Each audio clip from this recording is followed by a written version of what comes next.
Hello students, welcome to Hari logics. ఈ వీడియోలో AP constable mains ఎగ్జామినేషన్కి తెలియాల్సిన టాపిక్ వెయిటేజ్ ఏంటి అండ్ మనకి ప్రీవియస్ ఇయర్లో క్వశ్చన్స్ ఏ విధంగా అడిగారు అండ్ అలాగే మీకు ఎగ్జామ్కి తెలియాల్సిన ఇంపార్టెంట్ పాయింట్స్ ఏంటి అనేవి నేను ఈ వీడియోలో మీకు క్లియర్గా చెప్తాను. ఓకేనా? సో మనకి ఇప్పుడు వీడియోలోకి వెళ్ళిపోతే ఫస్ట్ మీకు సిలబస్ గురించి ఒక క్లారిటీ ఉండాలి. ఎలాగో ఎగ్జామ్కి ఇప్పుడు మెయిన్స్ రాసే వాళ్ళంతా ప్రిలిమ్స్ కంప్లీట్ అయిపోయిన వాళ్ళందరూ కాబట్టి మీకు సిలబస్ గురించి క్లియర్గానే ఉంటుంది. మనకి ఇప్పుడు సిలబస్ తెలిసిన తర్వాత ఇంగ్లీషు, అర్థమెటిక్ అండ్ అలాగే రీజనింగ్, తర్వాత జిఎస్. వీటిల్లో మనకి ప్రీవియస్ ఎగ్జామినేషన్స్ మెయిన్స్ అప్పుడు 2016లో కానీ 2018లో కానీ మీకు క్వశ్చన్స్ ఏ విధంగా అడిగారు అనేది మీరు చూస్తే దాన్ని బట్టి మీకు టాపిక్స్ ఎలా ప్రిపేర్ అవ్వాలి, వేటి మీద ఫోకస్ చేయాలి. ఓకేనా? అంటే మీకు ఎక్కువ మార్కులు కేటాయించిన టాపిక్స్ ఏంటి అనేవి మీకు తెలుస్తాయి. దాన్ని బట్టి మీరు ఆ తక్కువ టాపిక్స్తో కొంచెం స్కోర్ ఎక్కువ గెయిన్ చేసే ఛాన్స్ ఉంటుంది అన్నమాట. ఓకేనా? అదేంటి సార్, ఇది ప్రిలిమ్స్ కాదు కదా, క్వాలిఫై అవి బయటకు రావడానికి ఎక్కువ వెయిటేజ్ ఉన్న టాపిక్స్ 10 నేర్చుకుంటే మనం క్వాలిఫైకి అయితే అవుతాం, కానీ మరి ఇది మెయిన్స్ కదా, ర్యాంక్ రావాలి, టాప్ మార్క్స్ రావాలి అంటే మీకు ఈ వీడియో కంప్లీట్గా చూస్తే మీకు అది అర్థమైపోద్ది. ఎవరు 100% సిలబస్ మీద ఫోకస్ పెట్టాలి, ఎవరు ఎక్కువ స్కోరింగ్ ఉండే టాపిక్స్ వాటి మీద మెయిన్ ఎక్కువ ఫోకస్ పెట్టాలి అనేది ఈ వీడియో కంప్లీట్గా చూస్తే మీకు అర్థమైపోద్ది. ఓకే? మనకి ఇప్పుడు టాపిక్స్ వైజ్, సబ్జెక్ట్స్ వైజ్ చూసుకుంటే మనకి ఇంగ్లీష్ నుంచి 2018లోను 2016లోను 2 ఇయర్స్లో మెయిన్స్ ఎగ్జామినేషన్స్లో 30 క్వశ్చన్స్ ఇచ్చారు. ఓకేనా? తర్వాత మనకి అర్థమెటిక్ వైజ్ చూసుకుంటే 2018లో మనకి అరౌండ్ 15 క్వశ్చన్స్ ఇచ్చారు అండ్ 2016లో మనకి 16 క్వశ్చన్స్ ఇచ్చారు. ఓకేనా? నెక్స్ట్ రీజనింగ్లో 2018లో 21 క్వశ్చన్స్ ఇచ్చారు, 2016లో 25 క్వశ్చన్స్ ఇచ్చారు. మనకి ప్యూర్ మ్యాథ్స్ అని చెప్పి సపరేట్గా ఉంటుంది. ఓన్లీ ఎక్కువ ఈ ఎస్ఐ కానిస్టేబుల్ ప్రిపేర్ అయ్యే వాళ్ళకి ఐడియా ఉంటుంది అనమాట ఈ ప్యూర్ మ్యాథ్స్ అని చెప్పి కేటగిరీ. నార్మల్గా మనం క్వాంటిటేటివ్ యాప్టిట్యూడ్ అని చెప్పి దాంట్లో మిక్సింగ్గా మాట్లాడుకుంటాం. ఈ యొక్క ఏరియాస్, వాల్యూమ్స్ టాపిక్స్ కానీ, probability, permutation combinations, heights and distance, set theory, ఇలా అర్థమెటిక్ ప్రోగ్రెషన్, జామెట్రీ ప్రోగ్రెషన్ కానీ, జామెట్రీ కానీ, ఇలాంటి కొన్ని టాపిక్స్ అన్నీ ప్యూర్ మ్యాథ్స్ అనే కేటగిరీ కింద వస్తాయి అన్నమాట. ఓకే? నెక్స్ట్ మనకి జనరల్ స్టడీస్ సబ్జెక్ట్స్ ఏమేమి ఉన్నాయి, దాంట్లో 125 కామన్గా ఇచ్చారు. ఇప్పుడు దీన్ని బట్టి మనకి ఏమర్థం అవుతుంది, ఓవరాల్గా మాట్లాడుకుంటే మొత్తం కలుపుకొని English, arithmetic, reasoning, pure maths ఉంటే ప్యూర్ మ్యాథ్స్ సపరేట్గా, ఇవి మొత్తం కలుపుకొని జిఎస్ మొత్తం కలుపుకొని మనకి 200 మార్క్స్ అయితే దీంట్లో ఈ 4 సెక్టార్స్కి కలిపి 75 మార్క్స్కి మాత్రమే ఇచ్చారు. ఓన్లీ జిఎస్కి 125 మార్క్స్కి ఇచ్చారు మనకి. ఓకేనా? ఇది మీకు క్లియర్గా అర్థమైపోతుంది. అండ్ అలాగే ఈ 75లో ఓన్లీ ఇంగ్లీష్కి 30 మార్క్స్ ఇచ్చారు. అంటే మనకి జస్ట్ మనం గ్రామర్ మీద కొంచెం ఫోకస్ పెడితే 30కి 30 తెచ్చుకోవచ్చు, లేదా అసలు నాకు కొంచెం చిన్న 1-2 బిట్ కన్ఫ్యూజన్ ఉన్నా కానీ 27 అబోవ్ మీరు ఈజీగా తెచ్చుకోవచ్చు ఇంగ్లీష్లో అని అడిగితే. ఎందుకంటే మీరు కష్టపడి చదివే థియరీ లేదు. ఓకేనా? కష్టపడి గుర్తుపెట్టుకోవాల్సిన పెద్ద పెద్ద పారాగ్రాఫ్లు ఏమీ లేవు. జస్ట్ మీరు మాట్లాడే ఇంగ్లీష్ మీద ఫోకస్ ఉండాలి. మీకు మిస్ అయితే ఎక్కడ మిస్ అవుతాయి, సినానిమ్స్లో కానీ, యాంటనిమ్స్లో కానీ, అలాంటి వాటి 1 వర్డ్ సబ్స్టిట్యూట్స్లో కానీ, ఇడియమ్స్ అండ్ ఫ్రేజెస్ ఇలాంటి వాటిలో ఏదైనా మిస్ అయితే 1-2 క్వశ్చన్లు మిస్ అయ్యే ఛాన్స్ ఉంది. కానీ ఇక ఎర్రర్స్, వర్బ్స్, ప్రిపోజిషన్స్ ఇలాంటి టాపిక్స్ చూడండి, మీకు అర్థమవుతుంది. ఓకేనా? ఎందుకు నేను ప్రతి టాపిక్కి గ్రేడ్ చేసి రాశానంటే మీకు క్లారిటీ రావడం కోసం.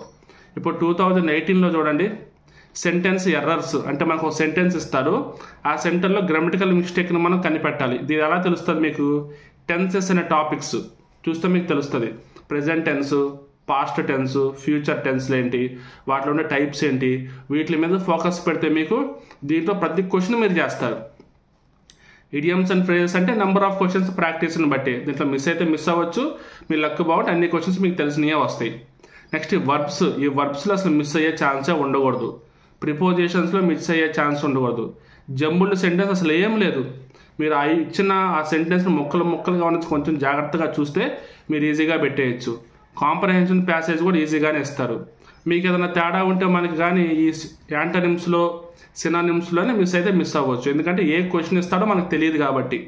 బట్ మ్యాక్సిమం తెలుసుంటే 1 క్వశ్చన్ పక్కా పెట్టే ఛాన్స్ ఉంటుంది. ఓకేనా. నెక్స్ట్ స్పెల్లింగ్స్ పక్కా మిస్ అయ్యే ఛాన్స్ ఉండకూడదు. యాక్టివ్ ప్యాసివ్ వాయిస్, ఈ 1 వర్డ్ సబ్స్టిట్యూట్స్ అని చెప్పాం కదా, ఇవి మనకి 2018లో ఇవ్వలేదు కానీ 2016లో ఇచ్చారు. నెక్స్ట్ ఆర్టికల్స్ ఇచ్చారు, క్వశ్చన్ ట్యాగ్స్, సెంటెన్స్ టైప్స్ అంటే అది ఏ టైప్ ఆఫ్ సెంటెన్స్, వాళ్ళు మనకు ఒక సెంటెన్స్ ఇస్తారు, ఆ సెంటెన్స్ ఏ టైప్ అడుగుతారు, ఒక ప్యాటర్న్ ప్రకారం అడుగుతారు. డైరెక్ట్గా ఒక సెంటెన్స్ ఇచ్చి tell me the type of the sentence అని చెప్పి అడగరు. ఏదో ఈ యొక్క ఎక్స్ప్రెషన్ ఏంటి, ఇది ఏ ఎక్స్ప్రెషన్ చూపిస్తుంది, అగ్రెసివా, ఆర్డరా, రిక్వెస్టా, అపాలజీయా, అట్లా అడుగుతారనమాట. నెక్స్ట్ డైరెక్ట్ ఇండైరెక్ట్ స్పీచ్, మనకి ఇండైరెక్ట్ అంటే రిపోర్టెడ్ స్పీచ్, ఆ విధంగా కూడా అడగవచ్చు మనల్ని. సో గ్రామర్ చూసుకుంటే మీకు ఎట్లా ఉంది, 30కి 27 తెచ్చుకునేలా ఉంది. ఆ మిస్ అయ్యే పాయింట్లు ఎక్కడెక్కడ ఉన్నాయి మీకు, జస్ట్ ఈ ఇడియమ్స్ ఫ్రేజెస్లో కానీ లేదా సినానిమ్స్ యాంటనిమ్స్లో కానీ ఈ 1 వర్డ్ సబ్స్టిట్యూట్స్ కానీ ఇవి మాత్రమే మనం ఎన్ని క్వశ్చన్లు ప్రాక్టీస్ చేసినా కొత్త క్వశ్చన్ అడిగే ప్రాబబిలిటీ ఉన్న టాపిక్స్ అవన్నీ. వీటిల్లో మనకి ఒక 50% మన బ్యాడ్ లక్ అనుకుంటే 50% మన ప్రాక్టీస్కి తెలిసిన క్వశ్చన్లు వస్తే మనకి 27+ మీరు తెచ్చుకోవచ్చు ఇంగ్లీష్లో. చూడండి, ఒక ఫస్ట్ 30లోనే మీకు 90% ఆఫ్ ద మార్క్స్ మీరు గెయిన్ చేసే ఛాన్స్ ఉంది. ఇది మీరు గుర్తుపెట్టుకోవాల్సింది. నెక్స్ట్ మనకి అర్థమెటిక్ వైజ్ వస్తే అర్థమెటిక్లో చూడండి 15-16 క్వశ్చన్స్ ఇచ్చారు, అంటే యావరేజ్గా మనకి 15 అబోవ్ మనకి ఇస్తున్నారు. టాపిక్స్ అయితే మీకు అన్నీ కవర్ అయిపోయేలానే ఇస్తున్నారు, ఎలా చూసుకున్నా కానీ 1, 2 అలా మారుతున్నాయి అంతే. నెంబర్ సిస్టమ్కి ఎందుకు ఇక్కడ 4, 5 ఉన్నాయి అంటే మనకి number system number of topics ఎక్కువ కదా, డివిజిబిలిటీ రూల్ మీద, మల్టిప్లికేషన్స్ రూల్ మీద, ఓకేనా, ఫ్యాక్టర్స్ మీద క్వశ్చన్లు అడగవచ్చు, లేదంటే రిమైండర్స్ మీద క్వశ్చన్లు అడగవచ్చు, యూనిట్స్ మీద క్వశ్చన్లు అడగండి. యూనిట్ నెంబర్ ఉంటుంది కదా, యూనిట్స్ ప్లేస్ అని చెప్పి, ఫేస్ వాల్యూ, ప్లేస్ వాల్యూ అని చెప్పేసి అని, ఇలా మనకి sub topics number of topics ఉంటాయి కాబట్టి మీకు వీటి మీద మీకు నెంబర్ ఆఫ్ క్వశ్చన్స్ అడిగే ఛాన్స్ ఎక్కువ. అంటే మిగతా వాటితో కంపేర్ చేస్తే ఒక 2 క్వశ్చన్స్ ఎక్కువ లేదా ఒక 3 క్వశ్చన్స్ ఎక్కువ అంతే. ఓకేనా. అంటే మనకి చూసుకుంటే మిగతా టాపిక్స్ అన్నీ కవర్ చేయాల్సిన అవసరం లేదు, అంటే కవర్ చేయడానికి కూడా సరిపోదు. ఓకే, మనకి ఇవ్వాల్సింది ఒక 15-16 క్వశ్చన్స్ ఉంది కాబట్టి మనకి పర్సంటేజ్ నుంచి ఒకటి, ప్రాఫిట్ అండ్ లాస్ నుంచి ఒక 2, డిస్కౌంట్ నుంచి ఒకటి, అలాగ టాపిక్ని బట్టి కవర్ చేస్తారు. చూడండి మనకి ఇక్కడ ఈ పర్సంటేజెస్ సెక్టార్లో చూసుకుంటే percentages, profit and loss, discounts, simple interest, compound interest, ఈ 5 టాపిక్స్ మనం ఒక సెట్లా తీసుకుంటే మనకి 2018లో డిస్కౌంట్ నుంచి క్వశ్చన్ లేదు, 2016లో పర్సంటేజెస్, ప్రాఫిట్ అండ్ లాస్ నుంచి క్వశ్చన్ లేదు, అలా వాళ్ళు బ్యాలెన్స్ చేశారు. నెక్స్ట్ మనకి ఈ రేషియో, ప్రపోర్షన్స్, యావరేజెస్, ఏజెస్ చూసుకుంటే మనకి 2018లో పార్ట్నర్షిప్, యావరేజెస్ మీద క్వశ్చన్ లేదు. అదేవిధంగా 2016లో చూసుకుంటే మనకి ఓన్లీ ఏజెస్ మీద క్వశ్చన్ లేదు. అంటే మనకు ఒక సెట్లో చూసుకుంటే ఆ సెట్లో ఒకసారి కవర్ అయింది, ఇంకోసారి మనకు మిస్ అయింది, ఒకసారి మిస్ అయింది, ఇంకోసారి మనకు కవర్ అయింది. సో ఇదే విధంగా మనకి క్వశ్చన్లో ఖచ్చితంగా ఈ టాపిక్ నుంచి దిగిపోయింది అన్నట్టు కాకుండా కొన్ని మనకి బ్యాలెన్స్ చేస్తున్నారు. ఓకేనా. నెక్స్ట్ మనకి time and work, time and distance, trains, boards and streams, ఇవన్నీ మనకి వర్క్, టైము, స్పీడ్ని బేస్ చేసుకొని. సో దీన్ని బట్టి మీకు అర్థమవుతుంది ఏంటి, బేసిక్ మీకు అన్ని టాపిక్స్ మీద ఎంతో కొంత ఐడియా ఉండాలి అర్థమెటిక్లో. అండ్ ఇప్పుడు వీటిల్లో మీకు బాగా ఈజీగా ఉన్న టాపిక్ మీద కొంచెం ఎక్కువ ఫోకస్ పెట్టండి, అదే నేను చెప్పేది అర్థమెటిక్లో. ఓకేనా. సో నెక్స్ట్ మనకి రీజనింగ్ చూసుకుంటే మనకి రీజనింగ్లో ఖచ్చితంగా క్వశ్చన్లు అడిగే టాపిక్లు ఉంటాయి. అవి ఏంటిది, 1 coding and decoding, 4 questions, 3 questions అడిగారు. అలాగే సిరీస్ పక్కా అడుగుతున్నారు, 6 క్వశ్చన్స్, 7 క్వశ్చన్స్ అడిగారు. అంటే మెయిన్ పాయింట్ అనమాట. అంటే 6కి 6 దిగిపోతాయి, ఇక్కడ 7కి 7 దిగిపోతాయి అంతే. 100% యాక్యురసీ ఉండాలి వీటిల్లో. నెక్స్ట్ మనకి డైరెక్షన్స్ చూడండి, 3 ఇచ్చారు, 3 ఇచ్చారు, అంటే పక్కా అడిగిన క్వశ్చన్స్ అనమాట. నెక్స్ట్ బ్లడ్ రిలేషన్స్ కూడా 3 అడిగారు. ఈ ఫస్ట్ 4 మీకు పక్కా క్వశ్చన్లు అడిగారు చూడండి, మిస్ అవ్వకుండా. సో మిగతా ఆల్ఫాబెట్స్, ఇన్ఈక్వాలిటీస్, సిలాజిమ్స్, స్టేట్మెంట్స్, కంక్లూజన్స్లో వాటిలో మనకి ఒకసారి ఒకటి అడిగితే ఇంకోసారి ఇంకోటి అడిగారు. ఇక్కడ 2018లో స్టేట్మెంట్స్, కంక్లూజన్స్ మీద 3 అడిగారు. 2016లో చూస్తే 2016లో మనకి సిలాజిమ్స్ మీద 3 అడిగారు. అంటే లాజికల్ రీజనింగ్ కిందే వస్తాయి ఇవన్నీ. బట్ ఎందుకు నేను సపరేట్గా లాజికల్ రీజనింగ్ మెన్షన్ చేశానంటే, సో మనకి statements, conclusions, statements, assumptions, assertion reasoning, మనకి కోర్స్ ఆఫ్ యాక్షన్, ఓకేనా, ఇట్లాంటి 4-5 టాపిక్స్, డేటా సఫిషియన్సీ, ఇలాంటి టాపిక్స్ కాకుండా స్టేట్మెంట్స్ ఉపయోగించి కొంచెం కొత్తగా అడిగారు కదా కొన్ని క్వశ్చన్స్ అని దాని దీంట్లో మెన్షన్ చేశాను అంతే నేను. ఓకేనా? సో ఇవంతా మనకి ఒకటే కేటగిరీ కింద వస్తాయి. సో మనకి రీజనింగ్ వైజ్ చూసుకుంటే ఆన్ అండ్ అరౌండ్ ఒక 15 to 16 క్వశ్చన్స్ మనకి 3-4 టాపిక్స్ మీదే వస్తున్నాయి. సో మనకి ఖచ్చితంగా వీటి మీద కొంచెం గట్టిగా ఫోకస్ పెడితే 15 క్వశ్చన్ల వరకు కన్ఫామ్. 15 క్వశ్చన్లు మీరు ఖచ్చితంగా పెట్టేస్తారు ఎలా చూసుకున్నా కానీ. ఆ విధంగా మనకి అడిగారు క్వశ్చన్స్. ఓకేనా? ఎగ్జాక్ట్ కొలిస్తే మనకి ఇక్కడ 16 ఇక్కడ 16 రెండు సేమ్ ఇచ్చారు. ఓకే, నెక్స్ట్ మనం చూసుకుంటే ప్యూర్ మ్యాథ్స్ అంటే నార్మల్గా అర్థమెటిక్ కింద మాట్లాడుకుంటారు ప్యూర్ మ్యాథ్స్ అని, బట్ సపరేట్ కేటగిరీ కింద కొన్ని ఉంటాయి కాబట్టి నేను చెప్తున్నా అంతే. మనకి అడగడం అయితే ఎగ్జామ్లో మెన్సురేషన్ నుంచి 5, 2 అడిగారు. ప్రాబబిలిటీ నుంచి ఖచ్చితంగా క్వశ్చన్లు అడిగారు. ప్రోగ్రెషన్ అంటే అర్థమెటిక్ ప్రోగ్రెషన్ మీద క్వశ్చన్ అడిగారు అంతే 2018లో. 2016 ఎలాంటి క్వశ్చన్ లేదు. అర్థమెటిక్ ప్రోగ్రెషన్ అంటే జస్ట్ సిరీస్ లాంటిది. జామెట్రిక్ ప్రోగ్రెషన్ అంటే మల్టిప్లికేషన్ చేసుకుంటూ వెళ్ళేది. అవి సిరీస్ బేస్డ్ లానే ఉంటాయి, బట్ కొంచెం ఫార్ములాస్ 1 or 2 ఫార్ములాస్ ఉంటాయి, తెలుసుకుంటే మీకు మంచిది. ఓకేనా? ఈ ప్రోగ్రెషన్ గురించి కానీ లేదంటే మనకి హైట్స్ అండ్ డిస్టెన్స్ మీద కొన్ని క్వశ్చన్స్ ఉంటాయి. చాలా ఈజీ టాపిక్సే, బేసిక్ తెలుసుకోండి చాలు, అది ఎక్స్ట్రా మీరు కష్టపడాల్సిన పని లేదు. బట్ మెయిన్ ఫోకస్ మాత్రం ఈ మెన్సురేషన్ మీద కూడా క్వశ్చన్లు పక్కా వస్తున్నాయి కదా. ఫార్ములాస్ అన్నీ మీరు చదవాల్సిందే, వేరే ఆప్షన్ లేదు. ఏరియాస్, పెరిమీటర్స్ రిలేటెడ్గా ఉన్న ఫార్ములాస్ ఏంటి, వాల్యూమ్స్, సర్ఫేస్ ఏరియాస్కి రిలేటెడ్గా ఉన్న ఫార్ములాస్ ఏంటి, నెక్స్ట్ ఈ చిన్న చిన్న టాపిక్స్ ఉన్నాయి కదా వాటికి సంబంధించిన ఫార్ములాస్ ఏమన్నా ఉంటే అవి ఏంటి. సో మీరు ఫార్ములాస్ మీద కొంచెం నేర్చుకోవాల్సిందే, వేరే ఆప్షన్ లేదు. ఎందుకంటే ఖచ్చితంగా క్వశ్చన్స్ వస్తున్నాయి, అవి మీరు ఖచ్చితంగా చేయొచ్చు. ఎందుకంటే ఫార్ములా తెలిస్తే చేసే విధంగా క్వశ్చన్స్ ఉంటాయి అన్నమాట. ఓకేనా? సో మనకి నెక్స్ట్ జిఎస్. మనకి జిఎస్లో 125 క్వశ్చన్స్ ఫిక్స్డ్గా ఇచ్చేశారు. ఓకే, దాంట్లో మనకి 2018లో జాగ్రఫీ నుంచి 12, 9 అని చెప్పి ఆన్ అండ్ అరౌండ్గా. ఓకేనా? అంటే మనకి కొన్ని క్వశ్చన్స్ నేను కరెంట్ అఫైర్స్లో మిక్సింగ్ చేసి ఉండొచ్చు, కొన్ని క్వశ్చన్స్ నేను దీంట్లో మిక్సింగ్ చేసి ఉండొచ్చు. ఆర్ అరౌండ్ 10 అనుకోండి, 10 క్వశ్చన్స్ ఆన్ అండ్ అరౌండ్ అనుకోండి. నెక్స్ట్ హిస్టరీ చూసుకుంటే 15, 24 ఇది కూడా అదే విధంగా కొంచెం బ్యాలెన్స్ అయి ఉండొచ్చు. నెక్స్ట్ మనకి పాలిటీకి కొంచెం హై మార్క్స్ ప్రిఫరెన్స్ ఇచ్చారు 2018లో కానీ 2016లో కానీ. ఎకానమీ మీద మనకి డైరెక్ట్ క్వశ్చన్స్ నేను ఇచ్చిన నెంబరు, లైక్ రీసెంట్ ఎలిమెంట్స్ మీద, రీసెంట్ వాటి మీద నేను ఈ యొక్క కరెంట్ అఫైర్స్లో కవర్ చేసేసా. ఓకేనా? నెక్స్ట్ చూసుకుంటే మీకు సైన్స్లో ఫిక్స్డ్గా అడిగే క్వశ్చన్స్ నెంబర్ ఆఫ్ అడిగారు, ఇది ఖచ్చితంగా పక్కా. ఓకేనా? ఫిజిక్స్, కెమిస్ట్రీ, బయాలజీ వీటి మీద ఫిక్స్డ్గా క్వశ్చన్ అడిగే క్వశ్చన్లు పక్కా అడిగారు అనమాట. ఇవి కరెంట్ అఫైర్సా లేదంటే లేటెస్ట్ ఎలిమెంట్సా పక్కన పెట్టండి. ఓకే, సో మీరు గట్టిగా ఫోకస్ దేని మీద పెట్టచ్చు, సైన్స్ మీద పెట్టచ్చు. దాని తర్వాత స్టాటిక్ పార్ట్ అయిన పాలిటీ మీద పెట్టవచ్చు. సో తర్వాత మీరు ఫోకస్ చేయాల్సింది జీకే అంటే current affairs. GK and current affairs మీద యావరేజ్గా 40 క్వశ్చన్స్ మిమ్మల్ని అడిగారు. అంటే 125లో 40 క్వశ్చన్స్ చూడండి. ఆల్మోస్ట్ 125లో 40 క్వశ్చన్స్ అంటే మన పర్సంటేజ్ తీస్తే 25 5s are 25 4s are 5 1s are 5 8s are 32% of the marks almost మనకి only general knowledge and current affairs మీదే మనల్ని క్వశ్చన్లు అడిగారు. అసలు మీకు కరెంట్ అఫైర్స్ ఏంటి, ఎలా చదవాలనేది నేను ఇంపార్టెంట్ పాయింట్స్ అని చెప్పాను కదా, వాటిలో మీకు క్లియర్గా చెప్పేస్తా. ఓకే, సో ఇది మనకి అనాలిసిస్, మనకి ప్రీవియస్ ఇయర్ అనాలిసిస్ ఏ విధంగా ఉంది, టాపిక్స్ మనల్ని ఏ విధంగా అడుగుతున్నారు, అండ్ మనకి వెయిటేజ్ అంటే వెయిటేజ్ ఇదే మనకి, ఇదే ఇండైరెక్ట్ వెయిటేజ్. టాపిక్స్ చూడండి పక్కా క్వశ్చన్లు అడుగుతున్నారు, ఇదే మీకు నేను చూపించే వెయిటేజ్.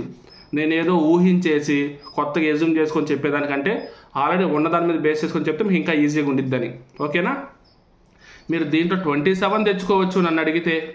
ఓకే, నెక్స్ట్ మీకు అర్థమెటిక్ రీజనింగ్ చూసుకుంటే ఎక్కడైనా మీకు 1 or 2 క్వశ్చన్స్ కొంచెం టఫ్ ఇచ్చినా కానీ 13 తెచ్చుకోవచ్చు ఈజీగా. మీరు దీంట్లో 13 తెచ్చుకోవచ్చు. తర్వాత మీకు రీజనింగ్ దగ్గరికి వస్తే ఆ రీజనింగ్ ఫస్ట్ 16 వచ్చేయాలి, ఇక మారకూడదు. ఇంకా అవి క్వశ్చన్ చూసి ఆన్సర్ చెప్పే విధంగా ఉంటాయి అవన్నీ, అంటే ప్రాక్టీస్ చేసిన వాళ్ళకు ఉంటాయి. ఓకేనా?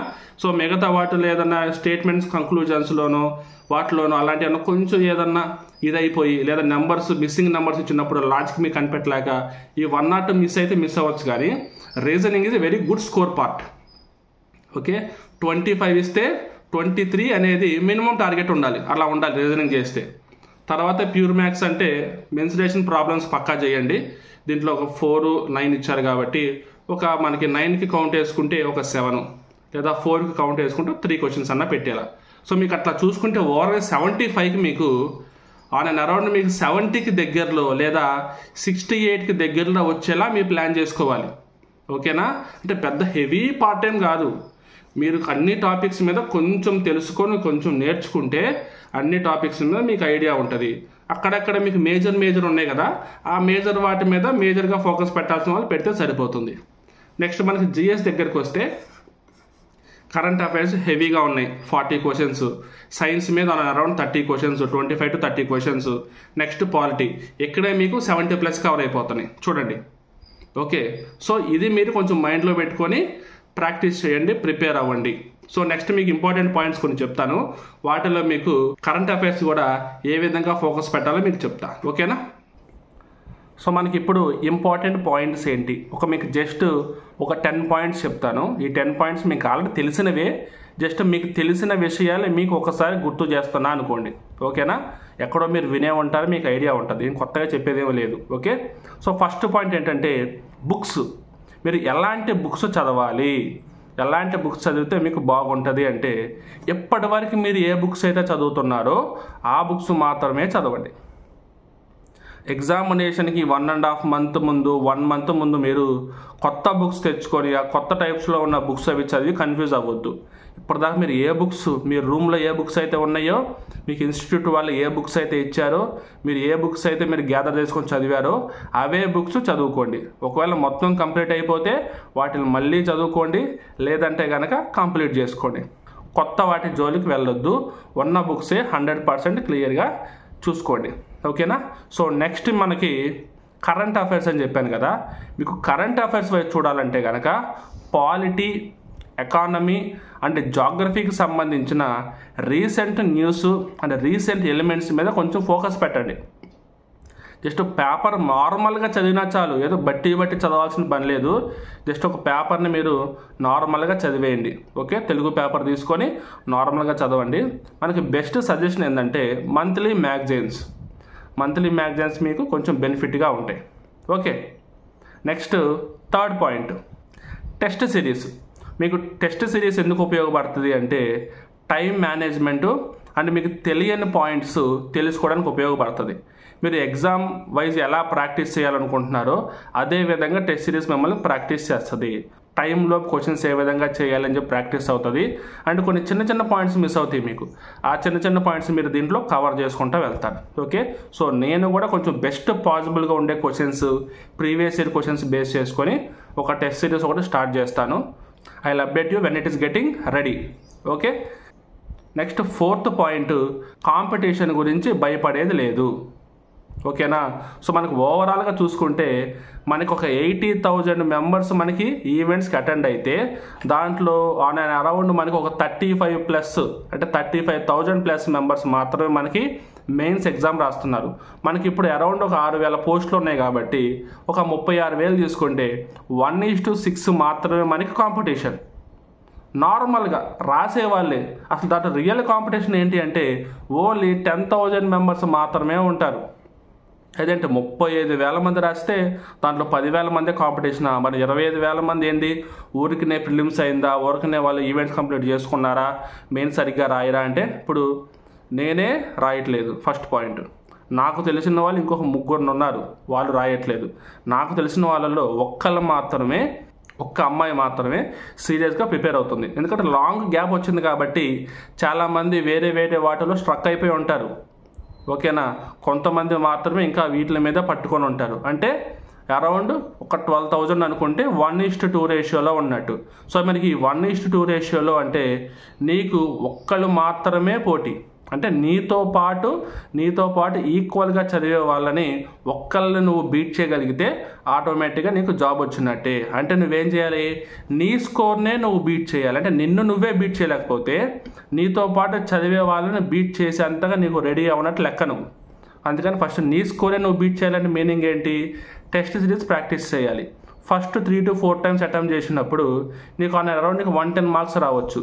తర్వాతకి 115, 116, 117 అలా డెవలప్ అయితే నువ్వు డెవలప్ అవుతున్నట్టు. అంటే ఒక 10 days బ్యాక్ ఉన్న నిన్ను 1 week తర్వాత నువ్వే గెలిచినట్టు.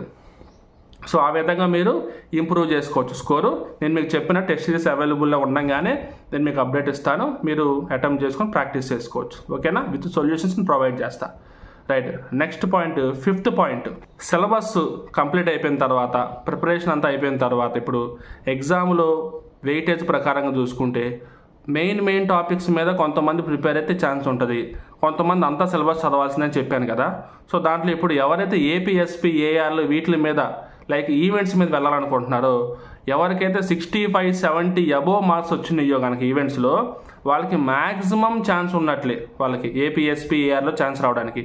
వాళ్ళేంటి మెయిన్ టాపిక్స్ మీద ఫోకస్ పెట్టి క్వాలిఫై మార్కులు దాటి ఇంకొంచెం ఎక్కువ మార్కులు వస్తే చాలు వాళ్ళకి మ్యాక్సిమం ఛాన్స్ ఉండే అవకాశం ఉంటుంది. కానీ మనకి సివిల్ సైడ్ లా అండ్ ఆర్డర్లో దాంట్లో జాయిన్ అవ్వాలనుకునే వాళ్ళకి ఓన్లీ 100% మార్క్స్ మీదే కాబట్టి స్కోరు, మీరు సబ్జెక్ట్ మొత్తం చదవాల్సిందే, వేరే ఆప్షన్ లేదు. సో మీకు ఎలాంటి వెయిటేజ్తో సంబంధం లేదు, మొత్తం అన్నీ కవర్ చేసి పడేయాలి. కొంచెం ఏపీఎస్పీ ఏఆర్ వీటి మీద వెళ్ళే వాళ్ళకి కొంచెం ఛాన్స్ ఉంది కాబట్టి వాళ్ళు మెయిన్ చెప్పే కదా, రీజనింగ్లో coding and decoding, series, blood relations, directions 16 వచ్చేస్తే మిగతావి 4-5 తగ్గినా కానీ కొంచెం బ్యాలెన్స్ చేసుకోవచ్చు వాళ్ళు. లేదా కరెంట్ అఫైర్స్ మీద ఫోకస్ పెట్టి ఒక 2-3 సబ్జెక్టులు ఎక్కువ వెయిటేజ్ ఉన్న వాటి మీద ఫోకస్ పెట్టి క్వాలిఫైయింగ్ దాటి ఒక 10-15 మార్క్స్ ఎక్కువ తెచ్చుకున్నా, 20 మార్క్స్ ఎక్కువ తెచ్చుకున్నా కానీ వాళ్ళకి ఛాన్స్ ఉండే అవకాశం ఉంటుంది. ఓకేనా, నెక్స్ట్ 6th పాయింట్, పాజిటివ్గా ఉండండి, నెగిటివ్గా అస్సలు ఉండొద్దు. కాంపిటీషన్ మీరు అనుకున్న టఫ్గా ఉన్నా కానీ మీరు లాంగ్ టర్మ్ ప్రిపరేషన్లో ఉన్నారు కాబట్టి మీకు వచ్చే ఛాన్స్ మ్యాక్సిమం ఎక్కువ ఉంటుంది. ఎగ్జాము మార్చ్ 3rd వీక్ నుంచి ఏప్రిల్ 1st వీక్లో జరిగే ఛాన్స్ ఉంది కాబట్టి సో ఒక్కసారి మీరు సిలబస్ అంతా రివిజన్ చేసేయండి, టైం ఉంది. సిలబస్ మొత్తం ఒక్కసారి మీరు రివిజన్ చేసేయచ్చు, ఒకసారి చదివేయండి మొత్తం. లాస్ట్ స్టేజ్లో ఉన్నారు కాబట్టి మీరు ఏ పని పెట్టుకోవాల్సిన పని లేదు. ఓకేనా, ఈ కరెంట్ అఫైర్స్కి మంత్లీ మ్యాగజైన్స్ అని చెప్పాను కదా, ఒక లాస్ట్ 6 months మ్యాగజైన్స్ తీసుకోండి, ఒకసారి మొత్తంలో ఫార్మాలిటీ చదివేయండి అంతే. ఓకేనా, అసలు బయటికి వెళ్ళాల్సిన అవసరం లేదు. ఒక్క 1 month 1.5 months ఇంట్లోనే ఉండి కంప్లీట్గా చదువుకోండి. వాకింగ్ చేయండి కావాలంటే, జస్ట్ ఊరినే బయటికి వెళ్ళి స్ట్రెస్ రిలీఫ్ కోసం అంతే, టైం పాస్కి అయితే అవసరం లేదు. ఒక 1.5 months ఏదో ఒకటి తేల్చేసుకోండి, అయిపోయింది. ఇంకా దాని తర్వాత మీరు నచ్చినవి మీరు చేసుకోవచ్చు. Okay, next 7th point, health కొంచెం మెయింటైన్ చేయండి. కావాల్సినంత టైము పర్ఫెక్ట్గా నిద్రపోండి. నిద్ర మానుకొని చదవాల్సినంత అవసరం లేదు. హెల్తీ ఫుడ్ తినండి, టైం టు టైం కరెక్ట్గా నిద్రపోండి. ఒక్కటే గుర్తుపెట్టుకోండి, మీరు మెయిన్స్ ఎగ్జామ్ రాస్తున్నారు, దాని తర్వాత ఒక 2 monthsలో మీరు మెడికల్ చెకప్కి వెళ్తారు కాబట్టి ఎప్పటి నుంచే హెల్త్ మెయింటైన్ చేస్తున్నారు అనుకోండి. ఒకటే ఫిక్స్ అయిపోండి, నేను ఒకేసారి ప్యారలల్గా అటు మెడికల్ టెస్ట్కి ఇటు మెయిన్స్కి రెండింటికి ఒకేసారి ప్రిపేర్ అవుతున్నాను ఫిక్స్ అయిపోయి మెంటల్గా అదే విధంగా మీరు వెళ్ళిపోండి. అంతేగాని ఫస్ట్ మెయిన్స్ ఎగ్జామ్ రాద్దాం, అది రాసిన తర్వాత ఇంక అప్పుడు చూద్దాంలే అనుకోవద్దు అనమాట. ఓకేనా, రెండింటికి రెడీ అవుతున్నా అనుకోండి. ఓకేనా, నెక్స్ట్ 8th పాయింట్, సోషల్ మీడియాకి దూరంగా ఉండాలని నేను చెప్పట్లేదు, ఎందుకంటే ప్రజెంట్ మీకు అవేర్నెస్ వీడియోస్ కానీ, మోటివేషనల్ వీడియోస్ కానీ, లేదంటే సజెషన్లు కానీ, సబ్జెక్ట్ కానీ అన్నీ మీరు మొబైల్ ద్వారా, ల్యాప్టాప్ ద్వారా లేదా సోషల్ మీడియా ద్వారా నేర్చుకుంటున్నారు కాబట్టి దానికి దూరంగా ఉండాలని చెప్పట్లేదు. జస్ట్ ప్రాపర్గా ప్రిపరేషన్ కోసం యూజ్ చేసుకోండి చాలు. Okay, next 9th point, most important, money కడితే జాబ్ వస్తుంది అనే విషయాన్ని అస్సలు మైండ్లోంచి అరేంజ్ చేసేయండి. మనీ కడితే జాబ్ రాదు, డబ్బులతో జాబ్ ఎవరు ఇప్పించలేరు, ఎంత పెద్ద పొజిషన్లో ఉన్నా కానీ ఎవరు ఇప్పించలేరు, మొత్తం కంప్యూటరైజ్ అయిపోయింది మొత్తం. ఓకేనా, అంటే మీకు కాంపిటీషన్లో ఉన్నప్పుడు 1-2 మార్కులు మిస్ అయితే ఎట్లా అమ్మా ఛాన్స్ ఎలా మిస్ అయిపోతుందనే భయంలో ఇది ఒక ఛాన్స్ ఉంటే బాగుంటుంది అనే దాంట్లో మీరు నమ్ముతారనమాట. ఓకే, ఒకవేళ మీ వీడియో చూస్తే కనుక అలాంటి డౌట్ మీకుంటే 100% అరేంజ్ చేసేయండి. ఎంత అమౌంట్ ఇచ్చినా కానీ జాబ్ ఇవ్వలేరు, అలా ఉంటే కనుక మీకంటే 10 times ఇవ్వడానికి చాలామంది రెడీగా ఉంటారు, సో వాళ్ళకే ఇస్తారు జాబ్. ఓకేనా, ఏదో 1-2 పాయింట్లు మిస్ అయితే లాగేస్తారు లైన్లోకి, ఇలాంటివి నమ్మొద్దు. ఏ గవర్నమెంట్ ఉన్నా కానీ ఇది ఎంతమంది తెలిసిన వాళ్ళు ఉన్నా ఎవరేం చేయలేరు, అంతా computerised system. Next 10th point ఏంటంటే, ఇంకా మీకు 9 points అయినా పర్ఫెక్ట్గా ప్లాన్ చేసుకుంటే ఇంకేముంది, ఇంకా మీరు పక్కా జాబ్ వస్తుంది, మీరు ఖచ్చితంగా జాబ్లో సెట్ అయిపోతారు, ట్రైనింగ్కి వెళ్తారు. సో ట్రైనింగ్కి వెళ్ళే ముందు ఒక్కసారి ఈ వీడియో దగ్గరికి వచ్చి కామెంట్లో మీకు జాబ్ వచ్చిందని మెన్షన్ చేయండి అంతే, అదే మీకు 10th పాయింట్. ఓకేనా, సో సిలబస్ మొత్తం క్లియర్గా ఎక్స్ప్లెయిన్ చేసేసాను అండ్ మీకు ఇంపార్టెంట్ పాయింట్స్ కొన్ని చెప్పాను. ఇవి మీకు ఆల్రెడీ తెలిసినవే ఒకసారి గుర్తు చేస్తున్నాను అనుకుంటున్నాను అంతే. ఓకేనా? రైట్, ఖచ్చితంగా ప్రాక్టీస్ చేయండి, హార్డ్ వర్క్ చేయండి, టెస్ట్ సిరీస్లు ప్రాక్టీస్ చేయండి. సో ఎవరైతే హార్డ్ వర్క్ చేస్తారో వాళ్ళకి లక్ ఫేవర్ చేస్తుంది and you will get a job. ఓకేనా? So all the best to the students who are preparing well and doing hard work. Thank you very much.